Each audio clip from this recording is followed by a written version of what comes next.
இந்த ஆத்தங்கரையில் தண்ணி குடிக்க வந்த இந்த எருமையை முதல்ல பிடிச்சிட்டு இப்போ இந்த எருமையை காப்பாற்றுறதுக்காக இந்த நீர் யானைங்க புறப்படுறாங்க.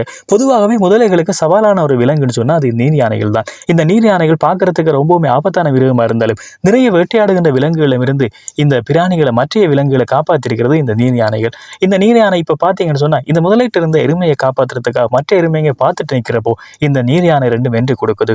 மற்றவர்களுக்கு ஒரு ஆபத்துன்னு சொன்னால் அதை காப்பாற்றுற சக்தி மனிதர்களுக்குள்ளே இல்லாத ஒரு நிலைமையில இப்போ இந்த விலங்குகளுக்குள்ள இருக்குன்னு சொல்லக்குள்ள நாங்கள் ஆச்சரியப்படுறோம். இந்த வீடியோ பிடிச்சிருந்தா எனக்கு ஒரு சின்ன சப்ஸ்கிரைப் தாங்க.